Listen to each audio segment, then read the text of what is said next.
Successful Minds with Patricia Barnowski-Schneider, the show that takes you around the world to share interviews with some of the most successful and relevant people on the planet. Hear their stories and get the most important business lessons they have learned on their road to success and get exclusive advice on how to implement their success into your life and business. Successful Minds with Patricia Barnowski-Schneider is brought to you by the Strategic Advisor Board and your host, Patricia Barnowski-Schneider.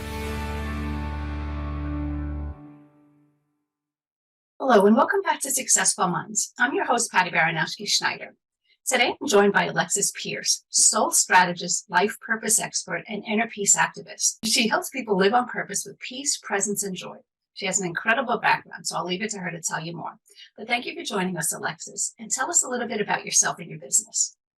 Thank you. And actually, I would say the one thing I do is hold people through transition, so that was perfect.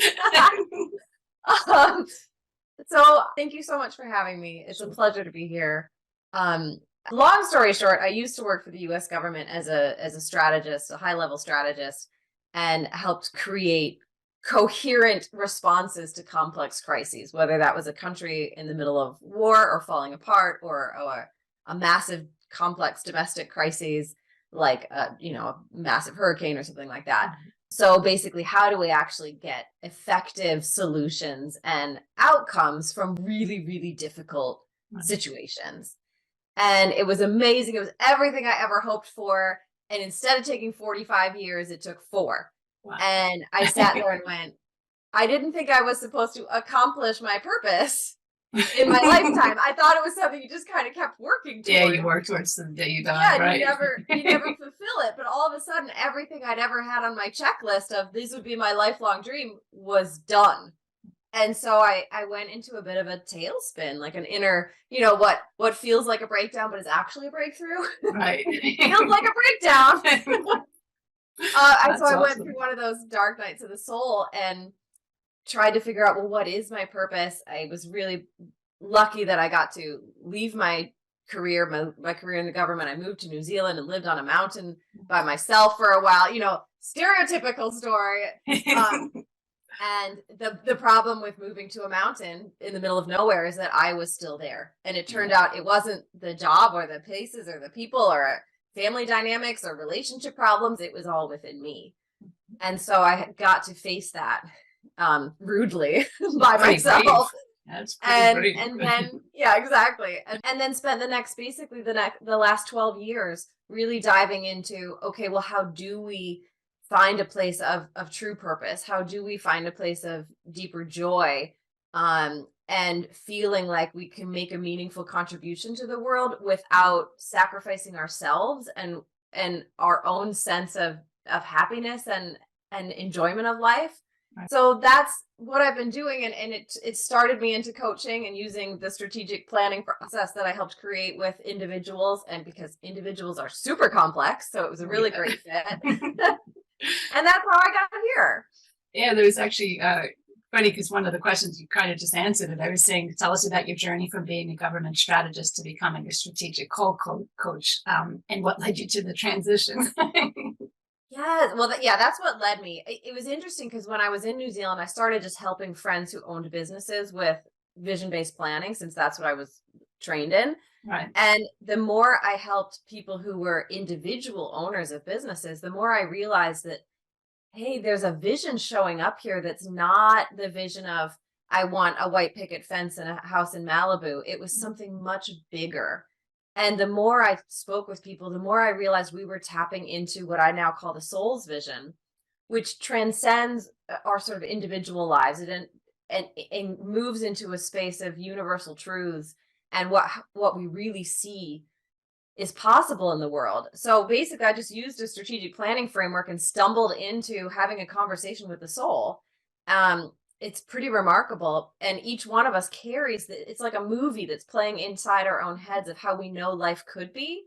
And we feel that because every now and then we hit up against something in this reality that we share. And we're like, that's not fair. That's not how it's supposed to be. And it's so shocking in that moment, right? Of like, wait, this is not right.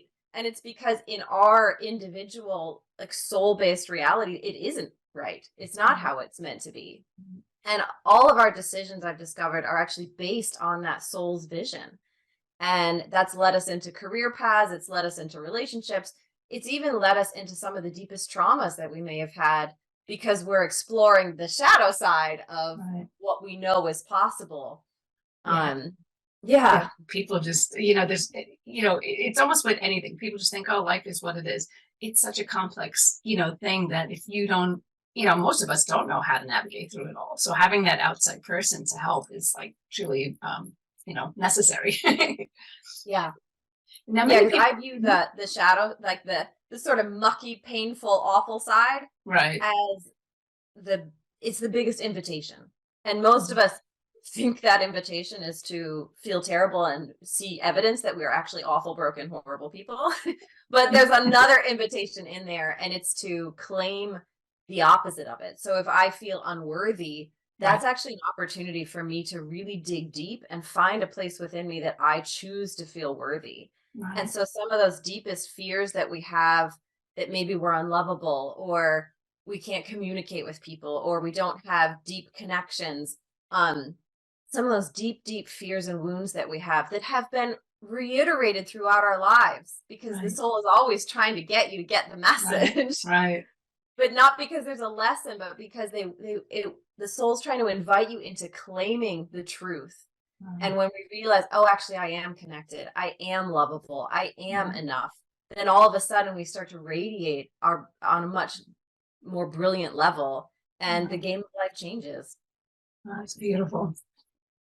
Now, tell me, many people might not be familiar with the term strategic soul coach. So can you explain what this means and how it combines elements of strategy with more personal and spiritual development? Yeah, thank you for that. I think the soul, if we think about it in planning terms, there's a vision, there's goals, there's actions you take to achieve those goals. So you would imagine that on an individual level, the soul is pretty much the vision, like it's the big stuff. And then there's our human desires and the things that we want. And then there's the actions we take every day. And so for me, so often we're taking actions because we're really good at doing stuff. Humans are amazing at doing but we're not always amazing at connecting the doing to who we actually are and what we're actually going for in life. And for me, the classic example is every New Year's when people join the gym, and then come March and they're like 2 weeks, right, exactly.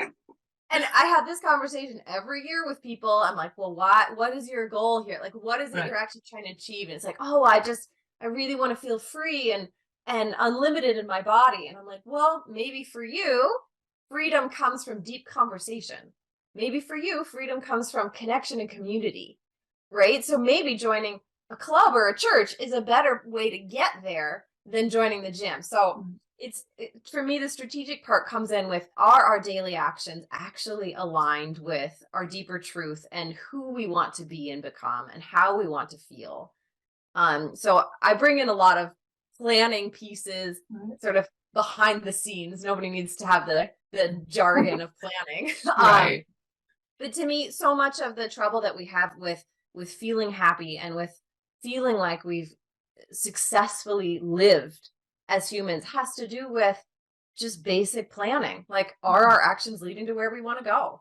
Yeah, it's tricky because everybody has their own version. So people say, well, everything happens for a reason, or you're here to learn a lesson. Well, we don't know. Life didn't come with a manual. We don't know what the answer is. So everybody's looking for a meaning for why this bad stuff happens, and they just assume, like, everybody, like some people say, well, you inherited your parents. Like, everybody has their own version of what's going on.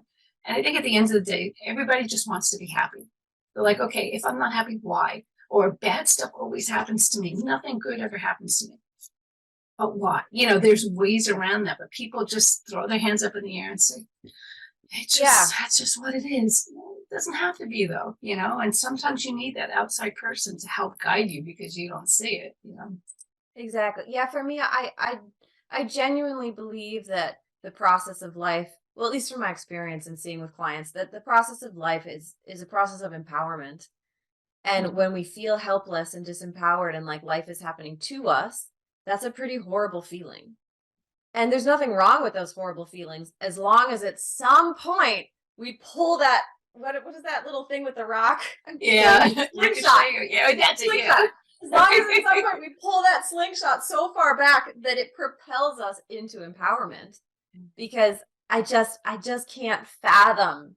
I just can't fathom a life in which we're meant to feel terrible. I mean, I see a lot of people like that, and it's, one person I know, it's just, that's their entire life, so they've just become this miserable person because what's good to be happy about? It's like, oh, it doesn't have to be that way, but they don't know the way out, Yeah. And I love to borrow from the 12-step program that you can't hit somebody's rock bottom for them. Yeah. So sometimes we have to go so deep into that dark emotion.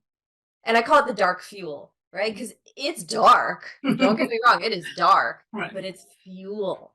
If you allow it to hit that point where you're like, this is not who I am and what I'm meant to be like. Nice. And then you're unstoppable, or you're on the path. You're on the pathway to Gotta start somewhere. Yeah, that empowered space and of creating your own meaning. Yeah. Now tell me, in your work, you emphasize building the capacity for joy. So why do you think it's an important aspect for successful individuals, and what practices can people incorporate into their daily lives to enhance their joy? Awesome. I think most of us are really busy. We're going through the daily tasks of life, and some of those daily tasks we feel resentful about, secretly or not secretly. Right. And some of those we just feel okay about, but very few of our daily tasks do we feel excited about. And there's nothing wrong with that. That's just sort of how we've developed our lives and shaped our lives. But the beauty of joy is that it creates an entirely new energy for us. And so, especially with so many people facing burnout, with so many people facing that secret fear that they spent their entire lives working, and what was the point? Which most people have, even if we don't talk about it. Those are really big, scary thoughts. And the benefit of having a bigger capacity for joy is that we start to wake up to our own sort of liveliness, our own, it's kind of like a energy that feeds itself. So when we start thinking about joy as a way of being, not like, oh, I heard a great joke, or let me go to an amusement park, right? Because we're not talking about joy in doing, we're talking about joy as a way of being. And when we start to feed ourselves with that energy of joy that's just for us, that's just so that we feel better about the way that we are on an everyday basis, then we just get a little bit more energy and a little bit more connection and a little bit more love. Because when you expand a capacity for one thing, they all go together. Brene Brown has an amazing research on that, about how you can't block out shame because then you block out joy. All the emotions go together. So yeah, for me, the biggest piece is to avoid burnout, to stay connected to yourself. And one of my favorite practices, actually wrote a journal about it in the background there, is to every day start to train your mind for joy. And one of the ways to do that is to say, today's the first day of the rest of your life, because it genuinely is, as scary as that might be. How are you going to celebrate? And when we think about celebration, so many of us think, champagne or massage or something ridiculous, big. Yeah. It doesn't have to be. It might be, oh, actually, I don't spend a single second of the day thinking about my own pleasure. So maybe it's, I had a fresh strawberry and I actually tasted it. Maybe it's, I looked out the window. And the goal there isn't to pressure ourselves to have to do more, but to claim something in life just for you. Because you want to put you back into your life. And when you do that, the joy starts to increase. That's nice. Yeah, people don't realize, and it is true. People, it's kind of like where people say, someone who's struggling financially, well, like say law of attraction, you have to think positive, blah, blah, blah. And it's like, well, how do I'm like dead up to here? How? So it's hard for someone who's having a miserable life to find joy in anything. But like you say, you have to start small. It doesn't have to be a huge thing. It's not like, you might have mortgage payments you can't pay or rent. And it's not like, oh, where am I finding joy in that? But you know what? You're not sleeping in the street on a freezing cold day. There's something positive here. You just have to start small. And, I think people just always need a reminder on that, because life, in reality, it sucks a lot of times, but there is, there's always something to be happy or positive or grateful for. The sun shines, or it's a rainy, miserable day, but look at the flowers that have bloomed. Like we just had a family event this weekend and the weather initially was beautiful and all of a sudden the skies open to a monsoon. But you know what? It was so funny. Everybody's scrambling. So yeah, that part sucked, but it was funny, and it brought everybody into one little section because now we all had to run inside. It's like, all right, hi everybody, so you find the positive and stuff. Yeah. Very true. Yeah. And feeling like we're used to feeling bad. We know how to have aches and pains and headaches and all of that, right? We know how to Right. do that really well. Yeah. And then we go into work and we're just up here and we're thinking our way through our day and we're thinking our way through our relationship with our kids and through our relationship with our spouse, but we're not necessarily feeling. Yeah. And when we talk about joy, it actually invites us to come right back into the body. That's the beauty of something like having to race around for the rain, because all of a sudden you're not thinking, you're doing, Right, and you're right. in the body and you're right here and you feel all of that excitement. And then you're close to people and you're feeling their bodies near Right. you. I mean, not literally, but Yeah. you can sense them. And yeah, most of us are so disconnected, but joy happens in the moment. Joy happens in the body in this moment, in this experience. And we have to retrain that because we just forgot how to do it. Yeah, because I think present. Yeah, because people just do everything on autopilot. They're going to work, they're going home, they're cooking meals, they're doing this, and then they go to bed. And if you just sat and said, well, what exactly, like, what time is it when this happened or what? You're just kind of like, I don't know. It is what it is. I just ran and did this, but if you can stop and take a moment or have somebody even point out and just say, when you were cooking this, how did that feel? I mean, the grease splattered on my hand, that hurt. The sun was just shining as I was driving home, whatever, I mean, there's just, you don't pay attention because we're just on autopilot. And that's next thing you know, 20 years went by and you're like, wow, what the heck just happened? So. Right. And that to me is an upsetting feeling and one that I think we can avoid. Yeah. Good. Now, what are some common barriers that successful people face in finding a true purpose beyond their job descriptions? And how do you help them overcome these barriers? Well, I think one of the biggest things when it comes to purpose is I have basically a radical 180 approach to it. And I think meaning that purpose, the way that I approach it and the way I've just over the last 10 years been learning with it, is that it's more about a way of being than it is about doing. Right. And so this cult of productivity that we are all invested in the US in particular, but other countries as well, it overlooks the value of being. Mm-hmm. And we wear these masks, right? So when we go into a workplace, we put on that work mask. And sometimes that's great because that mask includes confidence and a feeling of achievement. And I know this and I've got this. Right. And sometimes that mask shuts down all of our actual self and how we really feel and what's really going on for us. And so it's sort of a double-edged sword. And so when we're doing and doing and doing, but not ever giving consideration to how we're being, that really gets in the way for me and with clients of being able to feel like you're living a purposeful and meaningful life because you keep shutting off who you are. Right. You keep shutting off your actual lifeness to play a role. Right. And again, there's nothing wrong with that. It's how we all learn. But when we see the difference between them, we can realize like, oh yeah, that's me playing a role, but I'm shutting out parts of me. And so how can I take the best parts of me and actively choose a role without shutting down or overlooking or ignoring and permanently pushing to the side stuff that's really true and real for me? So yeah, for me, my favorite way of thinking about purpose is that it's a way of being and you embody, this is going to sound a little strange for people, but basically like, the earth is circular. There's a North Pole and a South Pole. So each one of us has this beautiful essence that is the key to our soul's vision. And that essence has a really good feeling side and a really dark feeling side. And we are here to embrace all of it, but to use all of that dark feeling stuff to empower ourselves back to the light. And the cool thing is that almost everybody feels our purpose radiating from us, right? If you ask the closest people to you, they'd probably say, oh my gosh, she's so great. And I always feel so this around her. And Right. people just naturally feel the essence that we hold. Mhm. But we're living on the inside. We're Right. living on the shadow side and in the darkness, and here being like, oh my God, I'm the worst. And all the dark thoughts about him. Yeah. And then because we're afraid of those fears, we just start doing, and we do, and we do, and we do.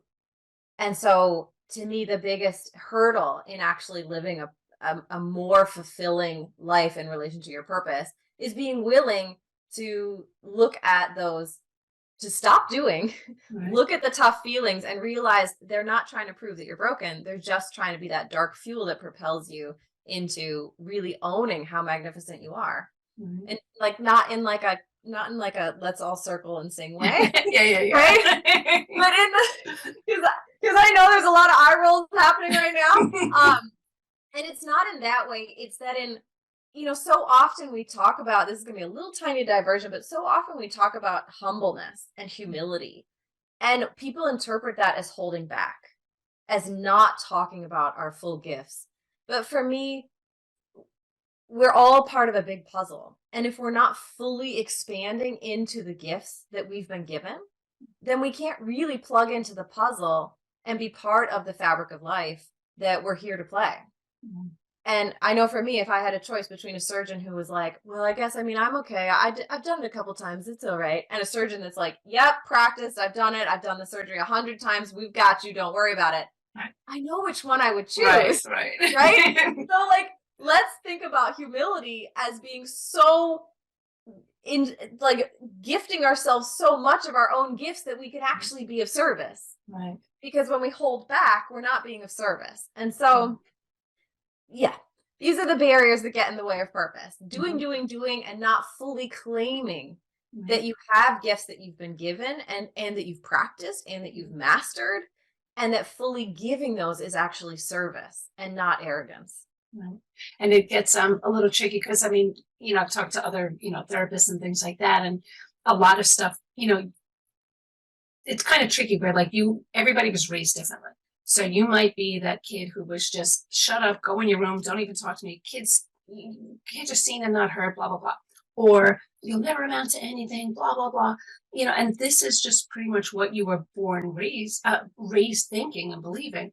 So some people just would never even think like, well, I could be special because I was told my entire life that I'm a nothing, I'll never be anything. And that's just who I am. So getting someone to say, but you are worthy, and then like dragging them out almost, that's a challenge in and of itself, because you could have people 40, 50 years thinking one thing and now trying to say, you've been holding back for so long, you're just like exploding at the seams, you could be great, and really getting them to understand that. It could be a huge turnaround, but, so I agree with you 100%. People have to, embrace the good and the bad and realize that, but it's like sometimes there's such a hurdle to even get them to that point. But, people need to realize that you do have options, Absolutely. Yeah. One of the titles I use for myself, not publicly, is professional arguer. Hey, it works. Anytime, somebody has a moment of truth and then the mind goes, yeah, but I can't. Yeah, but I'm not sure. Yeah, but, and it's like, yep, the yeah, buts are all part of the process, because the nervous system and the way that we've been previously is now embedded in our literal way of being in the nervous system. And so when we go to make a transition, it's not just affirmations in the mind, because we have to work with the body and we have to work with the emotions. All three of them, the mind, the body, and the emotions, go together. And it doesn't really matter which one you work with, but you got to think about all of them. Right. And move them forward. So the one thing I will say, and I hope people hear this as a moment of hope, is that the reason those things feel so bad is because deep down, they're not true. Mm-hmm. If you thought they were true, like your mind is telling you they're true, but if they feel bad, they're not true. Yeah, I think I read somewhere that the mind, it's almost like it doesn't understand what happened, what didn't happen. It just goes by programs, say. So like it was kind of like people were saying, visualize something, like they say athletes will visualize themselves winning a game. The mind doesn't understand, it hasn't happened yet. And then they did another test where working out. So you had people who worked out, lifted all this weight, and then other people who visualized working out, lifting those weights, and someone who did nothing. So maybe the person who was lifting the weight physically might have increased their muscle mass 50%. The person who visualized it increased it 35%, even though they didn't lift anything. And then obviously the people who did nothing, nothing happened. But the mind is super powerful, and it doesn't understand what's real and what's not. It only understands what it was told. So really getting people to understand that you can change this, you can fix it, because it's not real. What you believe isn't real, and like you say, go with the feeling, because it's almost like your subconscious is trying to tell you, no, don't listen. Yeah. And one of the biggest things that I do with clients, because I'd rather work with the mind. It's easier. Just sit here and have a conversation, and it's fun and it's light. But we've got to work with the body. And one of the biggest things is stopping long enough to feel the discomfort. Because what we're feeling, the nervous system says, I'm in danger. And the mind is like, okay, let me find something to worry about. Right. Let me find something to stress about. Yeah, let me get mad about this. Oh, this person did that. The mind is like, let me rationalize what my nervous system is telling me. Mm-hmm. But if we catch the feelings come up and we don't rationalize it and we just stay with the feelings, then we have this moment where we can discern between discomfort and danger. Mm-hmm. And it's uncomfortable to realize that the body is freaking out and in anxiety because that's what we learned. But it's not going to kill you. Right. You feel like it's going to kill you, but it's not going to kill you. Right. And if we learn how to breathe through it, if we learn how to be present with those tough feelings, they don't last longer than a minute. Mm-hmm. But that's a really scary minute, especially if we're not used to being present with the body's feelings, right? We're used to just getting out of the mind, avoid it. But yeah, if we can be present for those moments, we start to break the cycle. And when we break that cycle in our reactivity, we have the opportunity to make responses instead of reactions. And then we're in a situation that just feels so much more fruitful because we get to choose our life from that point. Right. Which is powerful in and of itself. You made that choice and you changed it. Something didn't. Yeah. So no one else did it for you. You did it. Yeah. Yeah, and we can change family dynamics. I mean, all of us have some dynamic in a relationship that we don't love. Right. And that's how we change it, right? We feel that thing come up and we're like, nope. This is why people say take 10 breaths, count to 10, take 10, right? And all it is realize that reaction is in you. Right. It's in you. It's happening in you, and your mind is telling you to do it, but you don't have to. It's just a nervous system response. That's good. Now, let's see. Authenticity is often a buzzword, but it's also deeply meaningful. So how do you define authenticity, and what are some challenges people face in embracing their authentic selves? This could be a book about the challenges. So I view authenticity as being in a loving relationship with your truth. Because all of us change all the time. We have so many varied aspects to ourselves and our personalities. We play different roles. It's fun, right? It's fun to be, listening to this kind of music one day and this kind the next day, or, it's just fun. It's fun to be able to change and be different and have different sides to our identity. So I don't think authenticity is about being the same all the time, but I do think that it's about being in a loving relationship with your truth. And what I mean by that is that I use the question that I really love. It has to be phrased this way or it doesn't work very well. I'll just say that up front. And the question is, what is the loving choice? And so often we don't even know what we really want in the moment. We don't know what's right for us in the moment. And so, if I'm at the fridge and I'm like, I need brownies, and my mind is like, broccoli, you need broccoli, I'm never going to solve that problem on the level of the mind. Right. And I'm not even going to solve it on the level of my stomach. But I can ask, what's the loving choice? And a deeper knowing comes out and tells me the answer. And some days that answer is going to be broccoli. And some days it's going to be brownies, because I'm not here to assess which part of me needs that love. Right? And some days brownies are love for that part of me. So I really think that when we come to authenticity, it's much more important to be in a really gentle, which I've trained 12 years for and still not quite there, relationship with ourselves. And a respectful and loving relationship with what's happening and what's true right now. And if you want to go dancing off the walls right now, that's authentic to you. If you need to be in deep silence, that's authentic to you. If you're in a bad mood, that's authentic in the moment. And when we don't judge and shame ourselves for that truth, it's very freeing. It's freeing for ourselves and it's freeing for other people, because again, we're not reacting. We're not getting defensive about it. We're just like, yeah, this is where I am right now. Yeah. Yeah. Yeah, just a phase. Yeah, going through it. Give me 10 minutes. We'll be okay. Now tell us, how does your background in government strategy inform the way you approach soul coaching? I mean, are there any tools or frameworks from your previous career that you find particularly useful in your current work? Yeah.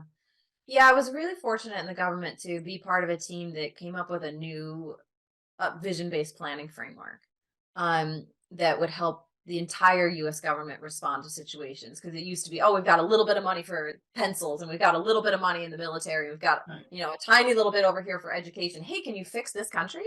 Yeah. It doesn't really work that way. Right. So we had this moment in time where we got to create a new way of planning so that we would actually achieve measurable outcomes that were along the lines of what we would want to see or what a country would want for themselves, and we could support it in much more useful ways. So I use that planning framework every single day with clients. I don't talk about it in those terms anymore. Right. I did at the beginning and people's eyes would glaze over and I'm like, what? You're not obsessed with it? But basically, it's pretty simple. There's a vision. There are a couple things that go into creating that vision, and those things have to be, everything in that little second channel, second layer down, has to be necessary to achieve the vision, and together they have to be sufficient to achieve the vision. And if it's not necessary, don't get it out of there. Right. And if it's insufficient, you're missing something. Yeah. And so if we want something like happiness, all of these things might be the way that we approach our career, the relationships we have, our community connection, our connection with our own spiritual sense of self, our ability to handle our emotions, right? The way that we make meaning of our past. So for some people, those few things are going to be necessary and sufficient to create more happiness. And for others, we might have to look at something else, right? We might have to add something. For some, we might cut something out. But basically, the way I view all of soul work is a strategic planning process, because that's where we fall. That's where I see us falling through the cracks and making it way too like woo woo and out there. Right. And it's really not. It's really just basic planning. The key is we have to get to a high enough vision, because so many of us, we place a vision like, I want to make $1 million. That's a great goal, but it's not a vision because it doesn't express how you want to feel and who you want to be. Right. And when we tap into that higher level vision of who you are, or on a soul level is even higher, it goes out of the individual and into our community and the way we see the world, then we tap into just a much, much bigger passion that allows us to have energy that fuels it. And when we align our actions to it, it's phenomenal. We move so quickly and we feel so good about the actions we're taking because we know that they're deeply rooted in a truth for us. Right. Instead of just, here I am on the treadmill because I'm trying to lose 5 pounds, which isn't really a goal. Yeah. Yeah. But that's good when someone says, what's necessary and whatnot, because again, people go through the routine, or they read a book and says, this is what you should do, or, I should focus on this. But if, realizing what's necessary, what's true to you, just because you read it in a book. And again, even with anything in life, what works for one might not work for you. So everybody's unique, everybody's different. You have to find what works for you, what's valuable to you, because maybe $1 million for someone else will serve this purpose, but for you, maybe 100,000 would serve this for you. Like, where are you at and how do you get there and why do you need it? It is a lot involved.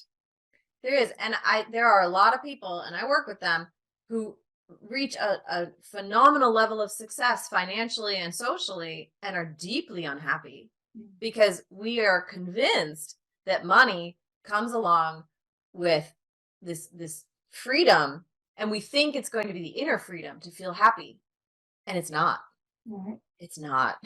You get behind that veil of money and you realize you're still the same person and you still have those feelings of emptiness, but now you have everything you want.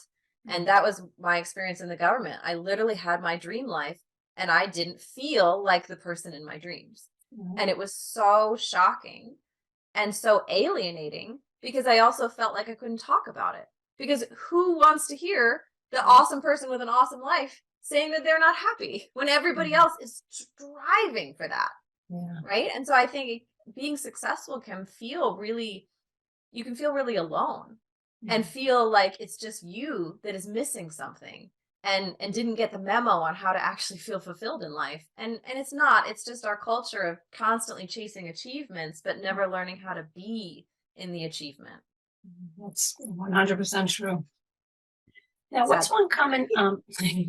what's a common misconception people have about finding purpose and joy? And how do you address this in your coaching practice?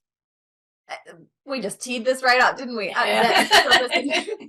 It's that purpose and joy are achievements. That the biggest one is that we're somehow going to do our purpose, achieve our purpose, and that joy is something that we're also going to achieve.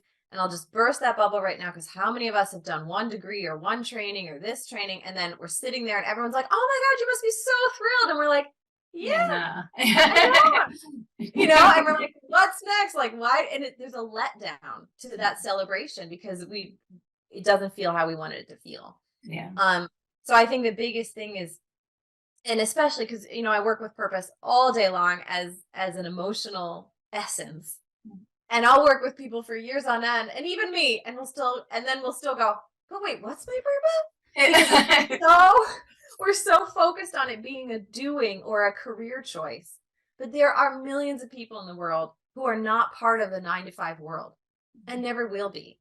And they don't, maybe they're children, maybe they're retired, maybe they're just not able to work in the way that we traditionally think about. And they all have purpose too. So purpose can't be about the expression of our career.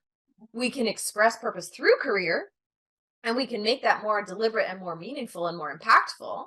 But the idea that that's the only expression robs you of how you live your purpose in yourself, in your relationships, in your community engagement, in the way that you just show up at the grocery store, right? You're a whole being. You're not just this one sliver of life. Right. And so getting stuck in that sliver as the only definition of success as a human, it can really mess us up. And so it's a big misconception that purpose is about job. Yeah. Unfortunately, again, that's what you're taught that right in school. You have to study in school to get this job, to make this money. So your whole training in life is to have this job, make this money. It's like, but there's more to life than just that. Yeah. Well, it's on both sides of the spectrum, because people who are highly successful then get behind that veil and go, "Wait, I'm not happy." And people who've been stymied from having the opportunities because for whatever reason, lots of social and cultural reasons, and also personal reasons. Maybe we got in a car accident, maybe something happened and we diverged over here and never got the opportunity. It's like, well, that doesn't mean they don't have purpose. Right. It doesn't mean they can't live a life of purpose. But when we put it in this narrow confines, it just sets us up to feel miserable on every end of the spectrum. Yeah, but it's good that people can, or not people, you teach people to see that, because most people don't. They just think, well, I didn't, like, again, you're taught in school, you have to do this, this, this. And if you don't accomplish that, you're just like, I'm a failure. This mom was right. I'll never become anything. It's like, that has nothing to do with it, Right. Yeah. Now, can you share a success story from your coaching practice that particularly moved you or stands out as a turning point for one of your clients? Yeah, I have a lot of clients who come in wanting to start businesses. And so, because again, when we hear purpose, we think about career. Right. And so it doesn't matter what I say, that's what's going to happen. Right. And that's fine.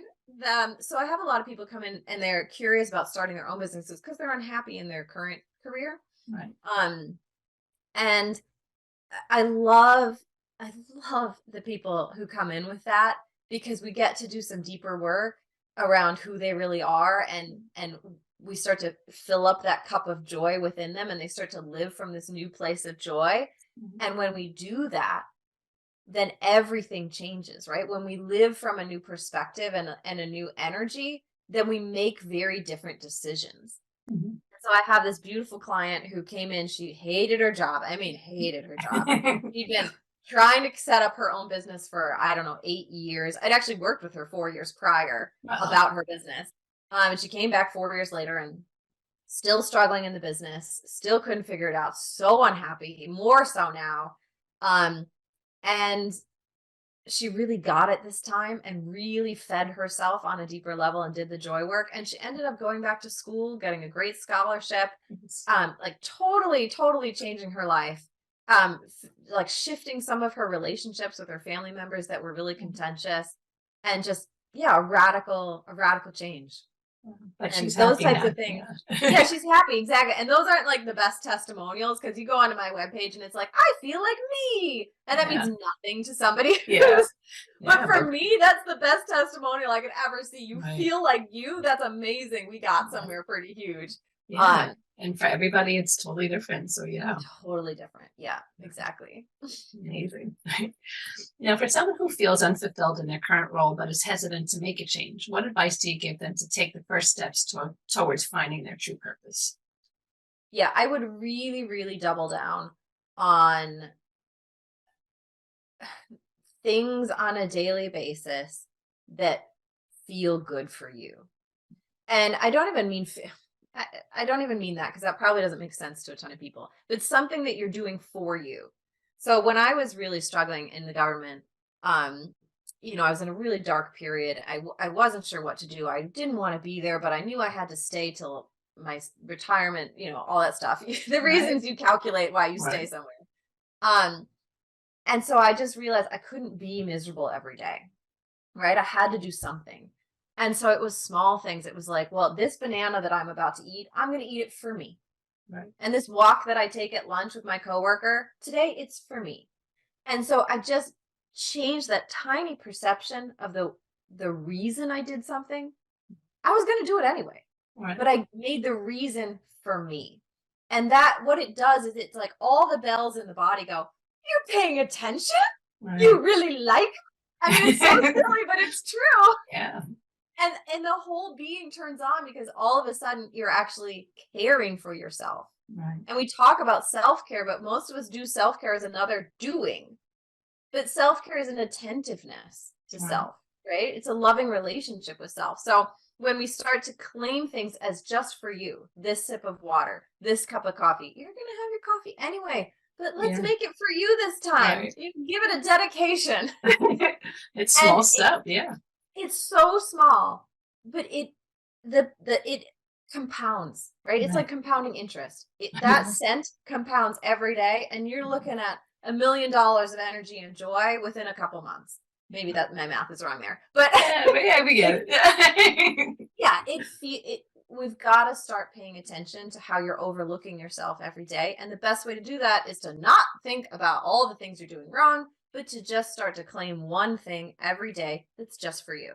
Right. And it doesn't have to be big. I mean, there are days literally I was like, oh wait, I had a strawberry at lunch. Yep, I'm going to claim that retroactively for me. And it's fine, because we're training the brain to think forward about claiming things and backwards. Like, oh, okay, I forgot about myself all day, but now I'm going to claim that I spoke up in a meeting and that was for me.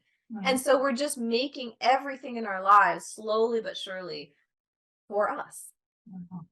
That is, it is clever. And it's something that we just, like you said, we go on autopilot, no one's paying attention. And so taking that quick second to say, hey, wait a second, that is huge. It has big impact. Right.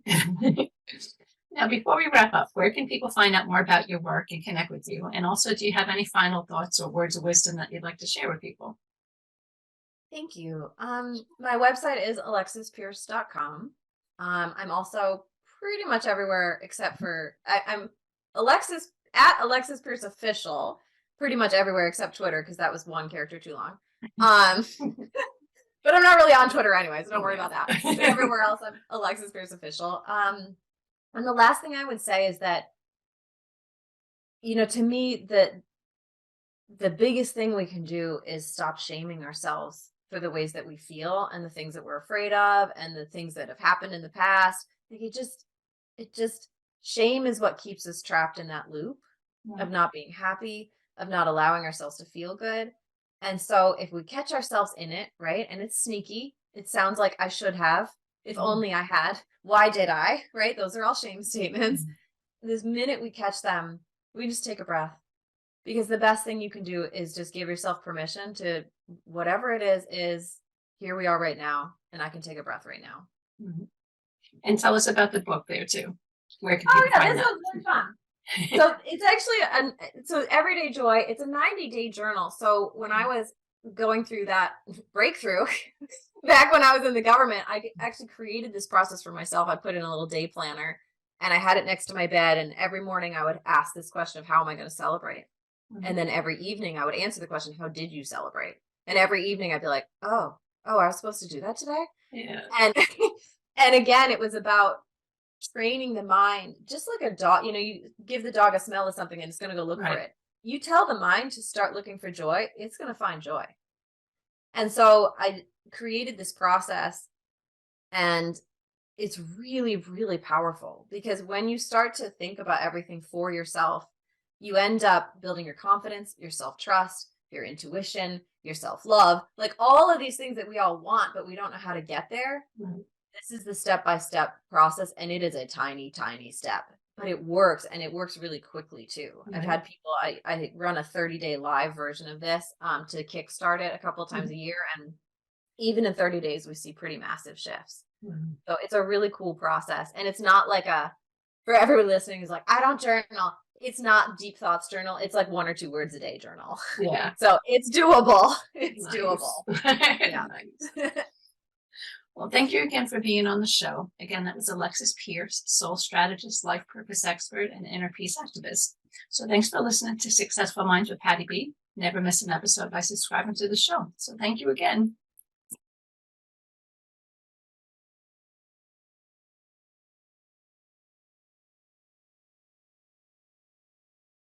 Thank you for listening to Successful Minds with your host, Patricia Barnowski-Schneider. Please leave your feedback and visit strategicadvisorboard.com to get the latest and greatest business advisement on the planet. Follow us on social media for updates, and we'll see you on the next episode.